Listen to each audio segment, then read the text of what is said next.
तर मित्रांनो, हा निर्णय आहे 3 एप्रिल 2025चा. या निर्णयामध्ये नक्की शासनाने काय निर्णय घेतलेला आहे, याचा फायदा कोणाला नक्की होणार आहे, ते बघूया.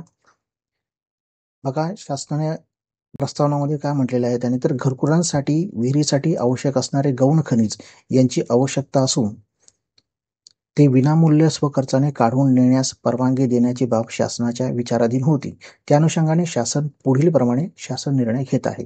तर आता शासनाने काय निर्णय घेतलेला आहे तो बघूया.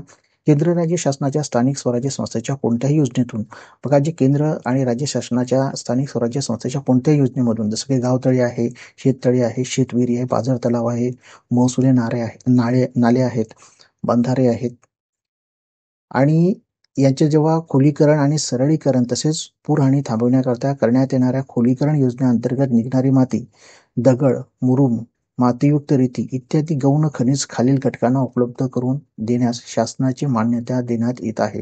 बघा, ही जेव्हा खोदाई केली जाते किंवा सरळीकरण केले जाते, त्यामधून निघणारं जी माती आहे, दगड आहे, मुरुम आहे, ही सगळी जी गौण खनिज आहेत, ती आता शासनाला काय करायचं होतं, तर ही फ्रीमध्ये उपलब्ध करून देण्याची आहेत.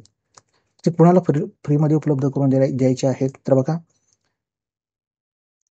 नियोजन विभाग अर्थात रोजगार हमी योजनेच्या शासन निर्णय क्रमांक, आता बघा, या अंतर्गत राबवण्यात येणारी मातोश्री ग्राम समृद्धी शेत पाणंद रस्ते योजना, यासाठी तुम्हाला जर का काही करायचं असेल तर त्यांच्यासाठी आता इथून सगळी रेती आहे, दगड, मुरुम आहे, हे सगळं मोफत दिलं जाणार आहे.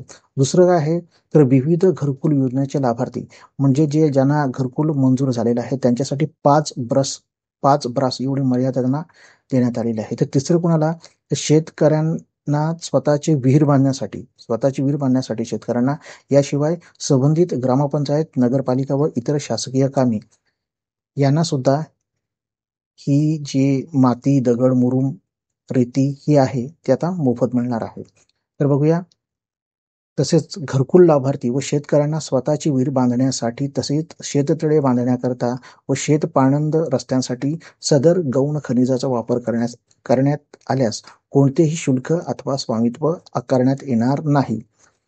दुसरं काय म्हटलं त्याने, की ग्रामपंचायत, नगरपालिका व इतर शासकीय कामांमध्ये स्वामित्व धन हे बांधकामाच्या मूळ अंदाजपत्रक असल्यामुळे या बांधकामाकरता सदर गौण खनिज वापरण्याची मुभा असेल. मात्र यासाठी संबंधित कार्यकारी यंत्रणेने कंत्राटदाराच्या देयकामधून स्वामित्व धन वसूल होत आहे याबाबत खातरजमा करावी.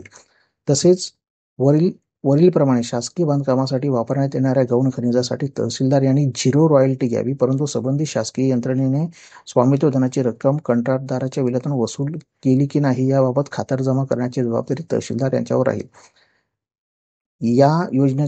सदर योजनेकरता संबंधित तालुक्यातील तहसीलदार हे परवाना अधिकारी म्हणून काम करतील.